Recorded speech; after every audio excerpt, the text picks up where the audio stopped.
안녕하세요. 오늘도 사연살롱을 찾아주셔서 감사합니다. 결혼 5년차 여성입니다. 지난주에 저희 엄마 49제를 지냈어요. 그동안 잔병치레 한 번 없던 엄마였는데 갑자기 극심한 두통을 호소하며 병원에 가셨다가 검사 결과도 나오기 전에 그만 세상을 떠나고 마셨어요. 사후 알게 된 엄마의 병명은 악성 뇌종양이었어요. 선생님 말로는 이미 손 쓸 수 없을 정도로 진행이 돼서 당장 어떻게 돼도 이상하지 않을 상태였다고 하더군요. 검사 결과를 전해 듣고 나니 문득 그런 생각이 들더라고요. 엄마의 죽음은 지극히도 엄마를 닮았다는 사실이요. 남한테 신세 지는 걸 지독히도 싫어했던 엄마는 아무리 힘든 순간에도 참고 버티며 살아오셨어요. 남편도 없이 어린 딸을 키우고 살면서 힘든 일이 한두 번이었겠어요. 그런데도 엄마는 마치 남한테 도와달라는 말을 하는 순간 자신의 인생이 와르르 무너질 것처럼 이를 악물고 사셨어요. 언젠가 엄마가 그러셨는데 결혼하고 2년도 안 돼서 아빠가 돌아가시자 평소 엄마랑 친했던 친구가 그러더래요. 남편 상 치른 지 얼마 안 된 너한테 이런 말 하는 거 잔인하게 들릴지 모르겠지만 우리 이제 거리를 좀 갖는 게 좋을 것 같아. 솔직히 난 그렇다. 남편 없이 사는 여자들 기댈 때 찾아서 여기저기 기웃댈 거 아니야. 사람이 그렇잖아. 나 힘들면 우정이고 의인이고 그런 게 다 무슨 소용이겠니? 일단 나부터 살고 보자 생각하겠지. 너도 알다시피 우리 남편이 정이 많은 사람이잖아. 네가 꼭 그럴 거란 건 아니지만 그래도 남녀간의 일은 모르는 거 아니니? 네가 살기 힘들다고 내 남편한테 기대를 들지. 미연에 방지한다 셈치고 거리를 두고 살자는 거니까 네가 이해해줬으면 좋겠다. 절친이라는 인간한테 그런 말을 들은 엄마는 처음엔 충격이 너무 커서 정신이 멍해졌고 그러다 세상 모르고 잠들어 있는 저를 보고는 주먹이 불끈 쥐어지더래요. 그래서 목소리에 힘을 주고 그러셨죠. 그래, 네 말대로 거리 두고 사는 게 좋겠다. 별것도 아닌 남편 하나 끼고 살면서 앞으로도 네가 얼마나 남편 있는 유세를 떨겠니? 네 남편 10트럭을 갖다 줘도 내 남편 손톱 하나랑도 안 바꿀 내가 의부증에 걸려 친구고 뭐고 없이 미쳐 날뛰는 널 보는 것도 가찮고 말이야. 자경아, 정신 차려. 네 눈에나 네 남편이 정 많고 좋은 사람이지 내 눈엔 절대 아니거든. 뭐 네 말대로 네 남편이 정이 많아서 치마만 두른 여자라면 누구든 껄떡대는지는 모르겠다만 난 그렇게 싼티나는 인간이랑 싸잡혀서 내 인생에 오점 남기고 싶지는 않다. 큰 결심해줘서 고마워. 안 그래도 내 입으로 먼저 그만 보자는 말하기 힘들었는데 네 덕에 한시름 놨다. 그날 엄마는 20년 지기 친구랑 절교를 하면서 다짐을 했대요. 남편 없는 여자라고 주위에 손가락질 받지 않도록 남한테 의지하지 않고 스스로 독하게 살아야겠다고요. 그래야 하나뿐인 딸 앞에서 당당할 수 있을 거라고요. 그렇게 다짐을 한 엄마는 아기 살결처럼 부드럽던 손에 굳은 살이 덕지덕지 박히도록 억척스럽게도 일을 하며 저를 키우셨어요. 자라면서 엄마가 우는 모습은 단 한 번도 볼 수 없었을 정도로 엄마는 세상 누구보다 강한 분이셨어요.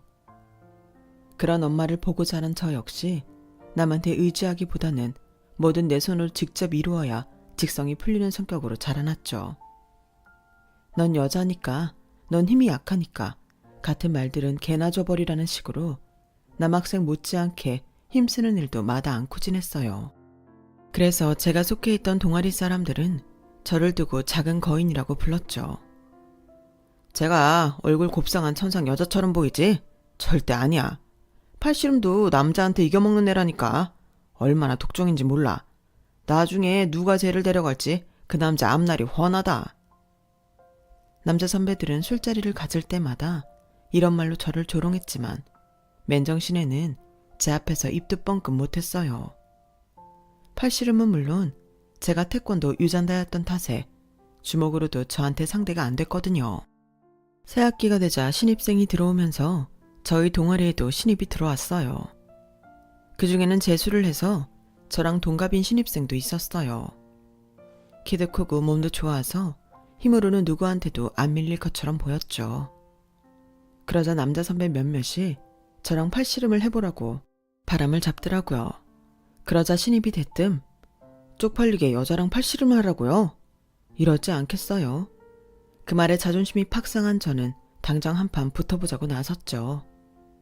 그렇게 통성명도 하기 전에 팔씨름부터 하게 되었는데 테이블에 마주 앉아 손을 딱 잡아보니 알겠더라고요. 내가 지겠다는 걸요. 악력이 장난이 아닌 거예요. 그리고는 순식간에 제 손목이 훅 넘어가 버렸죠. 남자 선배들은 신입의 첫 승에 자기 일처럼 기뻐하더군요. 축구 대표팀이 월드컵 16강에 오른 것처럼 미친놈들처럼 발광하며 날뛰는데 그 꼴을 보니 기분이 더 상했어요. 오히려 첫 승을 따낸 신입은 난처한 표정이더라고요. 그게 더 화가 났어요. 이겼으면 당당하게 좋아하든가 왜 내 눈치를 보냐 이거죠. 그러면서도 머릿속으로는 다음 판을 해보나 마나 질 게 뻔한데 꼭 해야 하나 싶더라고요. 그래도 이대로 포기하자니 자존심이 허락치 않아서 끝까지 해보기로 했어요.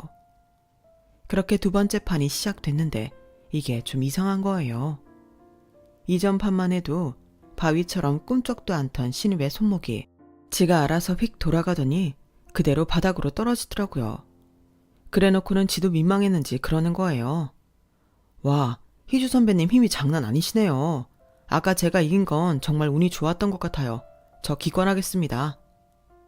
그 말에 남자 선배들은 무척이나 아쉬워하며 한 판 더 해보라고 권유했지만 신입은 한사코 거절을 했어요. 그리고는 제 눈을 피해 슬금슬금 동아리방을 나가더라고요. 거기서 너 일부러 그랬지? 왜? 내가 너한테 상대도 안 돼서 재미없어졌냐? 그래서 이러는 거야? 저는 기어이 쫓아나가서 한마디 했어요. 그러자 신입이 그러더라고요. 아닌데, 나 정말 이길 자신이 없어서 그만둔 건데. 눈앞에서 비누향 폴폴 풍기는 여자 손을 끝까지 잡고 있을 자신이 없었다고. 그 말을 하며 제 눈을 똑바로 바라보는데 순간 제 얼굴이 다 화끈거리더라고요. 내 앞에서 옷을 벗은 것도 아니고 야한 말을 한 것도 아닌데 왜 그렇게 심장이 콩닥거리던지. 안 되겠다 싶어서 제가 먼저 돌아섰어요. 그랬더니 제 등 뒤에서 그러더라고요. 희주 선배, 앞으로 남자들이랑 팔씨름하지 마. 선배가 딴 남자 손잡고 있는 거 보면 샘날 것 같으니까. 알았지? 꼭이다. 저는 녀석이 다짜고짜 반말을 하는데도 뭐라고 하도 못 내고 그대로 복도를 따라 걸었어요. 와, 뭐 저런 놈이 다 있냐? 혼잣말처럼 중얼거리면서요. 대학교 2학년이 되도록 남자친구 한번 사귀어 본 적 없던 저로서는 그때 신입한테 느꼈던 감정이 정확히 뭔지 알지 못했어요. 어릴 때부터 태권도장에서 남자애들과 겨루기를 하며 몸으로 부득이온 저였지만 그래서 오히려 남자를 이성적으로 느끼는데 둔감했던지도 모르겠네요. 그런 저를 뒤흔든 게 바로 신입이었어요. 이후에도 신입은 저랑 있을 때면 을에 반말을 했고 별거 아닌 말로 제 얼굴을 달아오르게 했지만 그 이상 선은 넘지 않았어요. 제 머리로는 이게 도대체 무슨 사이인지 모르겠어서 친구한테 조언을 구했더니 신입이 제게 마음이 있는 거라고 하더라고요. 그런데 직접적으로 사귀자는 말을 하는 것도 아니고 따로 만나자고 하는 것도 아니라서 긴가민가 할 뿐이었죠. 그렇게 시간은 흘러 2학기 기말고사 마지막 날이었어요. 시험을 끝내고 홀가분한 마음으로 동아리방에 갔더니 선배들이 신입의 어깨를 두드려주며 위로하고 있더라고요. 희주야, 정우 군대 영장 나왔단다. 다음 주에 입대한대. 오늘 환송 파티 할 건데 너도 할 거지? 순간 심장이 쿵 내려앉는 것 같았어요.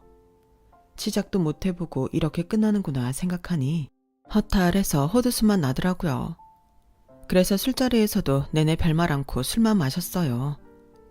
맥주를 잔뜩 마신 탓에 화장실이 급했던 저는 종종 걸음을 치며 화장실이 있는 옆 건물로 들어갔어요. 그렇게 볼일을 보고 나왔는데 건물 입구에 누가 서 있더라고요. 화장실 때문에 입구 문은 열어놓았지만 건물 내 불은 다 꺼져 있던 터라 입구에 서 있는 사람 얼굴은 보이지 않았어요. 제 발소리에 사람이 계단을 걸어 내려오는 걸 분명히 알았을 텐데 고개 한번 안 돌리더라고요. 순간 손에 땀이 났어요. 제가 아무리 태권도 유단자이긴 해도 술까지 잔뜩 마신 데다가 온전히 발을 뻗을 공간도 안 되는 상황에 상대가 흉기라도 들고 있다면 꼼짝없이 당하게 될 테니까요. 그래서 발걸음을 멈추고 상대가 건물을 나가기를 기다렸어요. 그런데 희주 선배, 나 여기서 언제까지 기다려야 돼? 할 말 있어. 내려와봐. 그제야 안도의 한숨을 쉰 저는 계단을 따라 내려왔어요. 설마 쫄았던 거야? 천하의 윤희주가? 우리 희주도 여자는 여자구나. 뭐? 이 자식이 어디다 대고 우리 희주래. 너 군대 간다고 선배 앞에서 너무 막 나가는 거 아니야? 아, 군대만 아니면 내 손에 어디 한 군데 쥐어 터진 건데. 너 운 좋은 줄 알아라. 그리고 몸 조심하고 잘 다녀와. 뭐야, 면회 한번 안 올 사람처럼. 면회 올 거지? 나 기다린다. 그러거나 말거나. 말은 그렇게 했지만 신입이 자대 배치받고 처음 면회를 갔던 사람이 저였어요. 다짜고짜 전화를 해서는 면회 오라고 하더라고요. 저는 그냥 가벼운 마음으로 치킨을 사들고 갔는데 막상 가보니 제가 첫 면회였더라고요. 대개는 부모님이나 여자친구를 부르는데 신입이 저를 불렀던 거예요. 그러면서 첫 면회자로 저를 선택해준 걸 고맙게 생각하라느니 못 본 사이 피부가 까칠해졌다느니 하면서 PX에서 산 화장품을 주더라고요. 서로 투덕대며 떠들다 보니 면회 시간이 끝나서 신입을 뒤로하고 부대를 나왔어요. 그런데 나도 모르게 울컥한 거예요. 따지고 보면 우리는 아무 사이도 아닌데 말이죠. 그 후로도 저는 시간이 날 때마다, 아니, 일부러 시간을 내서 신입 면회를 다녔어요. 서로 간에 사귀자는 말은 없었지만 신입의 부대원들은 저를 신입 여자친구라고 알고 있었고 저도 신입도 그 말을 부정하지 않았어요. 그렇게 얼렁뚱땅 연인이 된 우리는 신입이 제대를 하고 대학을 졸업할 때까지도 관계가 이어졌어요. 이제는 둘 다 어엿한 직장인이라서 학생 때보다는 씀씀이도 나아졌지만 이상하게 용돈은 늘 쪼들리곤 했어요. 그건 바로 우리의 데이트 패턴 때문이었죠. 남자친구가 나름 미식가여서 만날 때마다 맛집을 찾아다니다 보니 별로 하는 거 없이 밥 한 끼 먹고 헤어지는데도 돈이 꽤 들더라고요. 그래서 생각도 못해 데이트 식비 좀 줄일까 하는 마음에 남자친구 집에 반찬거리를 싸들고 가서 음식을 해먹었어요. 그랬더니 제가 만든 음식이 입에 맞았는지 그러더라고요. 야, 너 음식 솜씨가 장난이 아닌데? 딸은 엄마 음식 솜씨 담는다는데 어머님도 솜씨가 좋으신가 봐. 당연하지. 우리 엄마가 식당 경력이 몇 년인데 동네에서 맛집으로 소문났다고. 그래? 그럼 언제 인사도 드릴 겸 어머니 식당에 갈까?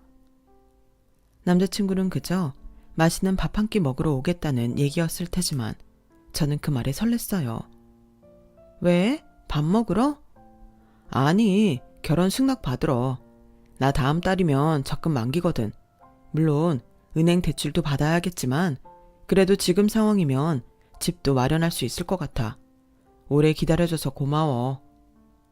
매번 결혼 얘기가 나올 때마다 구렁이 담 넘어가듯 슬쩍 넘기던 사람이라서 결혼 생각은 없는 줄 알았는데 나름의 계획을 가지고 있었더라고요. 그날 우리는 서로의 접근 금액을 오픈하고 우리 상황에 가능한 신혼집과 결혼식 규모에 대해 얘기했어요. 그리고 며칠 뒤 남자친구를 데리고 저희 엄마가 하시는 식당으로 갔어요. 태어나 처음 엄마한테 남자친구를 소개하는 자리라서 저도 엄마도 긴장하기는 마찬가지였죠. 남자친구도 처음에 무척 떨린다고 약한 척을 하더니 저희 엄마가 만들어주신 닭도리탕을 한 입 먹어보고는 이내 맛집 투어를 온 사람처럼 먹는데 열중하더군요.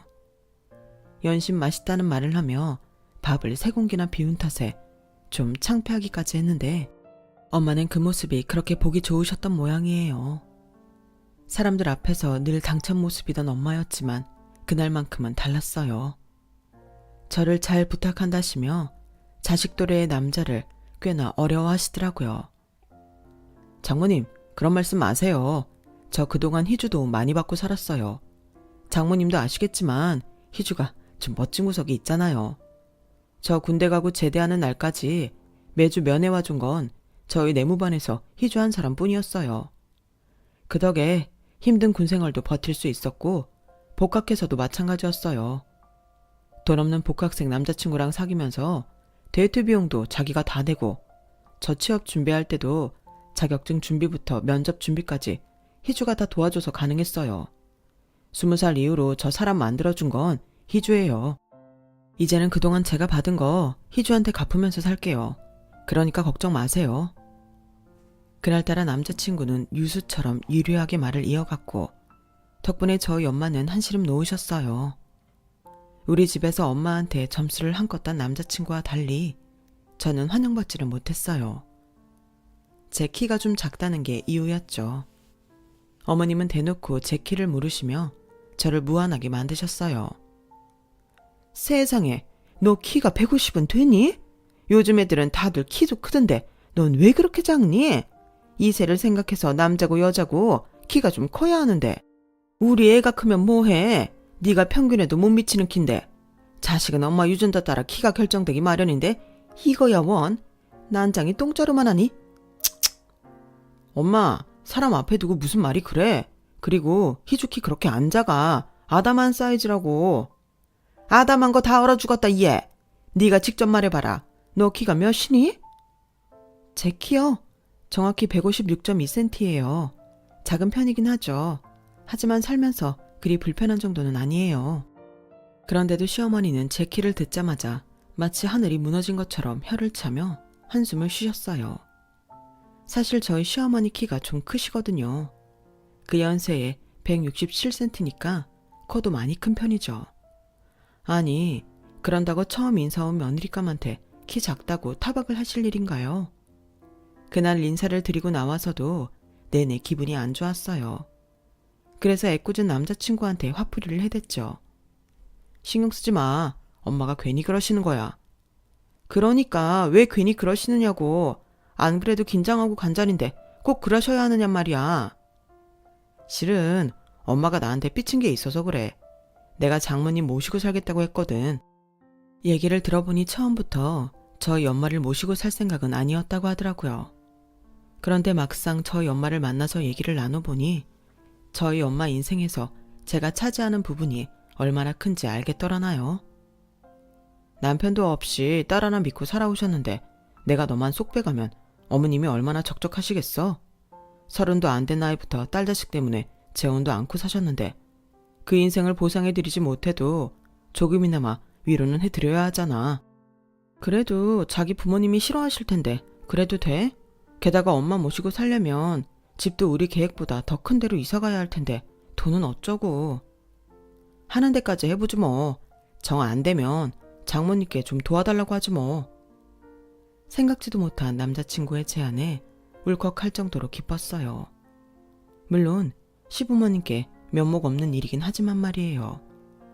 그런데 그날 밤 엄마한테 그 얘기를 했더니 절대 안 된다고 거절하시는 거예요. 말도 안 되는 소리 하지 마. 니들 신혼집에 왜 내가 들어가 사니? 날 눈치 없는 늙은이로 만들 참이니? 나도 이제 내 인생 즐기고 살 거니까 너도 엄마 걱정하지 말고 네 인생 살아. 정서방한테는 네가 얘기 잘해주고. 결국 엄마의 반대로 저희와 합가를 하는 문제는 없던 일로 되었어요. 대신 저희가 엄마 집 근처에 신혼집을 잡기로 했죠. 그 문제로 시어머니한테 한 소리를 듣긴 했지만 이번엔 저도 물러설 수 없었어요. 평생을 저랑 단둘이 살아온 엄마인데 당장 제가 출가하고 나면 너무 적적하실 것 같아서 걱정이 됐거든요. 엄마, 우리 장모님 음식 솜씨가 얼마나 좋은지 알아? 장모님 근처에 살면 매일같이 맛있는 밥 먹고 살 수 있는데 그 좋은 기회를 왜 말리는 거냐고.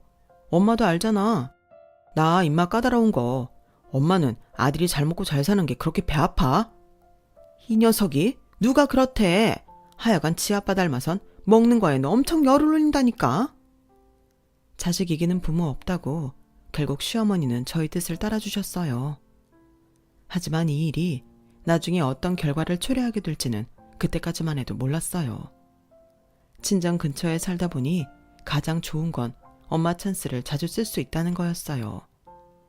집들이 때도 엄마가 와서 음식을 해주셨고 평소 저희가 먹을 밥 반찬도 엄마가 직접 해다가 냉장고를 채워주시곤 했거든요. 김치는 말할 것도 없고요. 남편은 음식 솜씨 좋은 장모님 덕에 집에서 밥 먹는 시간이 제일 행복하다고 할 정도였죠. 그러던 어느 날이었어요.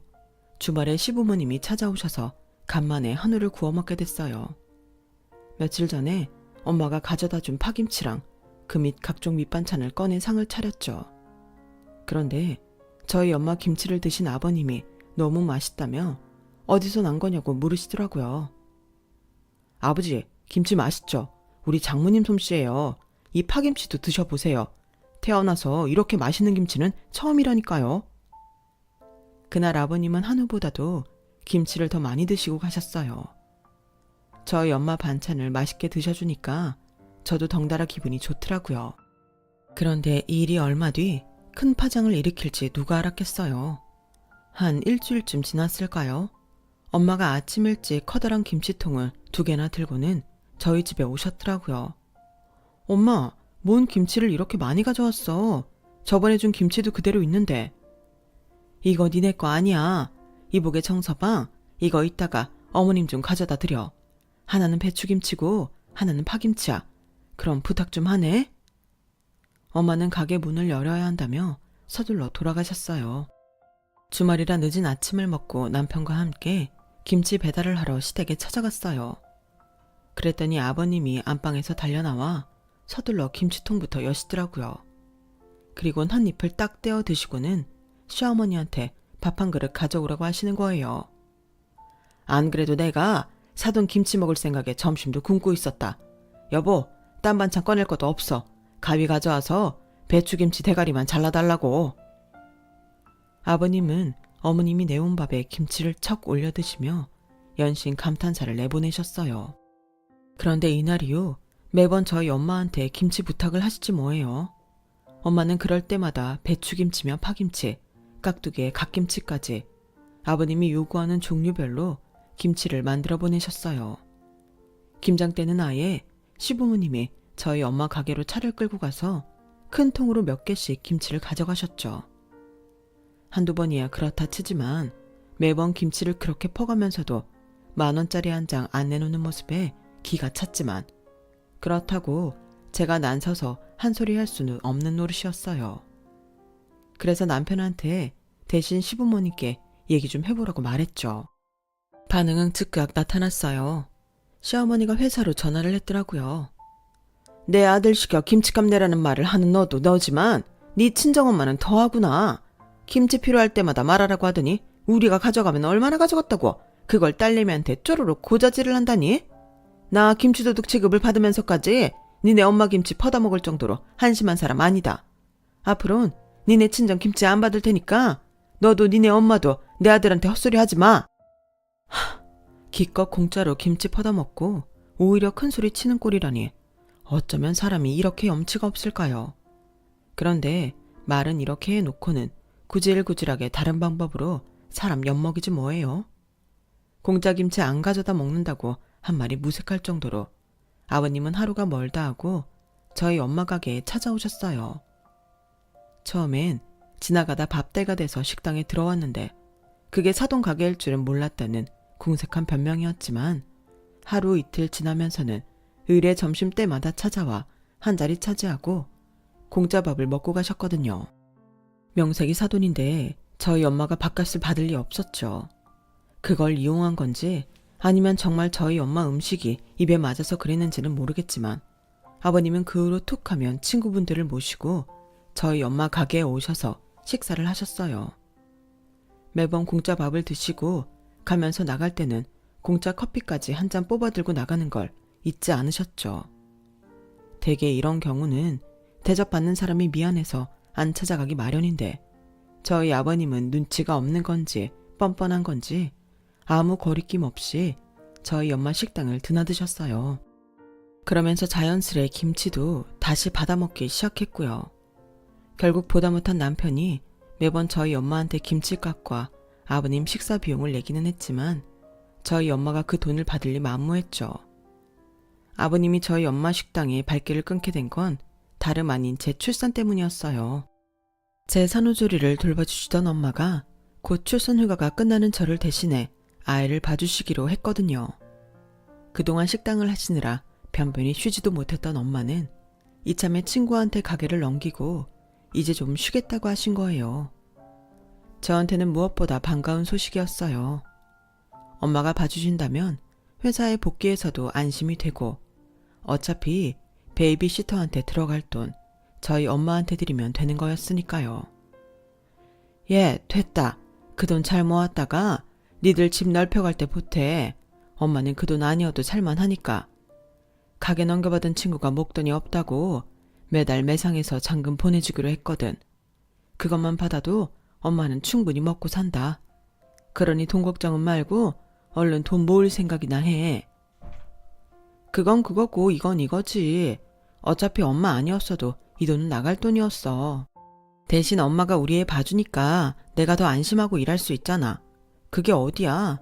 나도 그렇고 그이도 그렇고 엄마가 이 돈 안 받으면 미안해서 엄마한테 애 못 맡겨. 그러니까 그냥 받아. 안 받겠다던 엄마는 그럼 나도 애를 안 맡기겠다고 버티자 하는 수 없이 받으셨어요. 이렇게 엄마가 가게를 그만두시니 더는 시아버지도 저희 엄마 가게에 드나드는 일을 그만두게 되셨죠. 하지만 그놈의 김치는 여전히 얻어다 드셨어요. 다시는 저희 엄마 김치를 안 얻어다 먹을 것처럼 큰소리치던 시어머니도 내가 언제 그랬냐는 듯이 열심히도 받아다 드시더라고요. 손주 보랴 살림하랴 몸이 10개라도 모자랄 판에 제 시댁 김치 담그는 엄마를 보니 미안하고 한편으로는 화가 났어요. 예전 같으면 벙어리 냉가슴만 앓고 지냈겠지만 애를 낳고 나니 저도 강단이 생겼는지 시어머니한테 직접 말을 꺼내게 되었죠. 어머님, 매번 저희 엄마한테 김치 얻어다 드시는데 이제 그만하시면 좋겠어요. 엄마가 식당 하실 때야 그렇다 쳐도 지금은 어머님도 아시다시피 저희 엄마가 우리 주빈이 봐주고 계시잖아요. 애 보는 것만도 벅찬데 언제 김치까지 담그겠어요.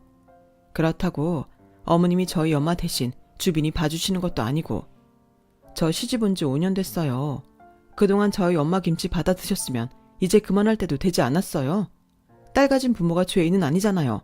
안 그래요, 어머님? 게다가 일전에 어머님이 하신 얘기도 있고 자기 입으로 더는 공짜 김치 안 얻어먹겠다고 한 터라 어머님은 제 말에 아무 대꾸도 못 하셨어요. 그렇게 5년여 동안 이어졌던 김치 셔틀은 끝이 나게 되었죠. 하지만 사람 일은 모르는 거라고 두통이 심하셔서 병원에 갔던 엄마가 검사 결과가 나오기도 전에 세상을 떠나신 거예요. 출근 시간이 다 되어 가는데 엄마가 오시지 않아서 집에 찾아가 봤더니 주무신 채로 하늘나라로 가셨더라고요. 허망하고 기가 막혀서 장례식 내내 눈물만 흘렸어요.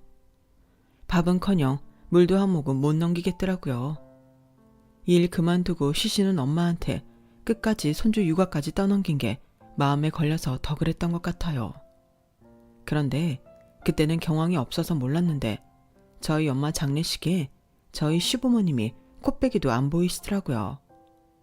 장례 기간 동안 저희 애를 봐주시느라 그랬다고는 하지만 그래도 사돈간에 조문도 안 오는 건 너무하지 않나요? 그런데 그보다 더 황당한 일이 생긴 거예요. 장례식이 끝나고 좀처럼 마음을 추스릴 수가 없어서 엄마 집에 가서 엄마 유품을 정리하다 잠깐 잠이 들었는데 밖에서 번호키 누르는 소리가 들리더라고요. 처음엔 꿈인 줄 알았어요. 그런데 이어지는 말소리를 듣고는 이게 꿈이 아니라는 걸 알게 되었죠. 여보, 그쪽 맨 아래 칸에 있는 통 좀 꺼내봐요. 딱 보니까 그게 배추김치인 것 같네. 그냥 다 꺼내가면 되는 거 아니야.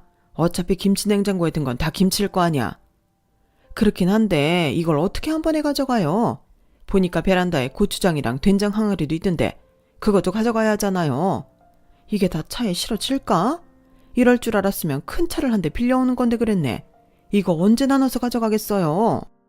무슨 소리야. 이제 사돈 김치도 이걸로 끝인데 어떻게든 가져가야지. 그나저나 이제 김치는 어쩌나? 사돈 김치에 맛들어서 다른 김치엔 손도 안 가는데. 그러니까요. 사돈이 죽고 나니 김치가 참 아쉽네. 그 말을 듣는데 속에서 천불이 나더라고요. 장례식엔 코빼기도 안 보이던 인간들이 저희 엄마 죽자마자 내 엄마 집에 김치 훔치러 와서는 한다는 소리가 고작 내 엄마의 죽음보다 당신들 김치가 아쉽다고요?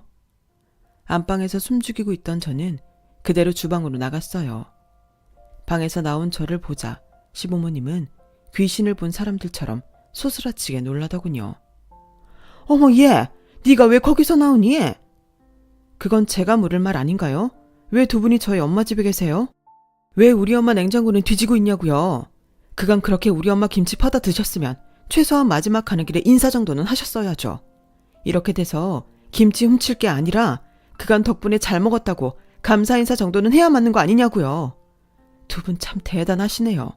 그깟 김치가 뭐라고 인간이기를 포기하고 사시는지 저로서는 정말 이해도 안 되고 이해하고 싶지도 않네요. 아가, 네 심정은 이해가 간다면 너도 잘 생각해봐라. 사돈도 안 계신데 남는 김치는 다 어쩔 거냐? 이대로 섞일 수는 없잖아. 우린 그저 네 수고 덜어줄 요량으로다가 그래서 온 거니까 너무 속상해 말아라. 우리가 맛있게 먹어드려야 너희 어머님도 저승에서 좋아하실 거 아니니? 아버님의 얼어 죽을 김치 타령에 저는 더 우라가 치밀었어요. 그래서 아버님 손에 들린 김치통을 뺏어선 김치를 꺼내 두 분 얼굴에 집어 던졌어요. 아, 그래요? 그럼 굳이 집에까지 들고 갈 필요 없네요. 그 좋아하는 김치 집에 가져갈 거 없이 여기서 다 드세요. 배추김치도 드시고 알타리도 드시고 다 드시라고요. 순식간에 김치로 싸대기까지 맞은 시부모님은 이게 무슨 짓이냐며 호통을 치셨지만 그땐 저도 눈에 뵈는 게 없는 상황이라 고래고래 악을 쓰며 맞서 싸웠어요. 뒤늦게 시어머니 전화를 받고 달려온 남편은 김치로 난장판이 된 집을 보고는 깜짝 놀랐어요. 그리고는 바닥에 주저앉아 통곡하는 저를 달래기 시작했죠. 아버님은 담배를 뻑뻑 피우시며 며느리한테 김치 싸대기를 맞을 줄은 몰랐다며 말세라고 한탄을 하셨고, 어머님은 제가 보고 배운 게 없어서 밑바닥이 드러나는 거라며 비아냥거리셨어요. 그러자 남편이 두 분을 노려보며 말했어요. 이 사람 경험 없을 거라고 대신 장모님 집 정리해 주시겠다고 비밀번호 물으신 거 아니었어요? 아니면 정말 장모님 김치 훔치려고 오신 거예요? 그런 거냐고요? 예, 아무렴 우리가 김치 훔치자고 왔겠니? 그저 온 김에 김치 상할까 봐 들고 가자 했던 거지. 그걸 제가 곡해하곤 이 난리를 친 거 아니니? 어머님은 되도 않는 변명을 하셨어요. 퍽이나 그러셨겠네요. 애초에 장모님 장례식에도 안 오신 분들이 장모님 집 정리를 해주겠다고 해서 반신반의했는데 이게 목적이었던 거죠. 저 어머님 아버님 자식이에요. 다른 사람은 속여도 저는 못 속인다고요. 왠지 아세요? 그동안 살면서 두 분이 해온 한심하고 찌질한 모습을 누구보다 제가 잘 알기 때문이라고요. 제 처가 보고 배운 게 없다고요. 그렇게 따지면 저야말로 보고 배운 게 없는 사람 아닌가요? 부모 잃고 마음 아파하는 며느리 심정은 아랑곳 않고 자기 입에 들어갈 그깟 김치 쪼가리에 정신 팔려서 도둑질이나 하는 파렴치한들 밑에서 제가 뭘 보고 배웠겠냐고요. 창피한 줄을 아세요. 적어도 두 분이 인간이라면 모든 걸 제 아내 탓으로 돌리기 전에 본인 스스로 반성하시라고요. 저요, 오늘 이 시간 이후로 두 분 자식 노릇 그만할 생각입니다. 내 아이한테 떳떳한 부모가 되기 위해서라도 두 분 자식 그만할 거라고요. 그러니 당장 이 집에서 나가주세요. 남편은 시부모님을 내쫓고 바닥에 내던져진 김치를 치우기 시작했어요. 바닥에 뒹굴어 더러워진 김치 외에 온전히 남아있는 김치들은 김치 냉장고에 넣으며 그러더군요. 장모님이 남겨주신 마지막 김치니까 아무도 주지 말고 엄마 생각 날 때마다 조금씩 꺼내 먹으라고요. 이 김치 다 먹고 나면 그래도 장모님을 보내드릴 마음의 준비가 되지 않겠냐고 말이죠. 서둘러 잊으려고 애쓰지 말고 천천히 마음에서 준비가 될 때까지 충분히 그리워하고 슬퍼하라고 말이에요. 그 말에 남편을 끌어안고 한참을 울었습니다. 그 일 이후로 시댁과는 연락을 끊고 살고 있어요. 아버님과 어머님이 손주가 보고 싶으시다며 주말에 집까지 찾아와 배를 누르고 문 밖에서 싹싹 빌며 애원하셨지만 남편은 문을 열어주지 않았어요. 아무리 가족이라도 일방적으로 상처만 주는 사람이라면 연을 끊고 사는 것도 방법이라고 하면서요. 엄마 사직 구제가 끝난 지금 여전히 저는 엄마를 떠나보지 못했지만 엄마 김치가 바닥을 드러낼 때쯤 되면 지금보다는 마음이 가벼워지지 않을까 생각해요. 비록 엄마는 떠나셨지만 제 곁에는 사랑하는 남편과 아이가 있으니까 저도 힘내서 열심히 살아보려고 합니다. 쓰다 보니 엄마가 그리워지네요. 제 사연을 들어주셔서 감사합니다. 항상 건강 조심하시고 행복하세요. 여러분, 사연 댓글에 응원과 현명한 조언 부탁드려요. 좋아요와 구독은 저에게 큰 힘이 됩니다. 오늘도 좋은 일 가득하세요.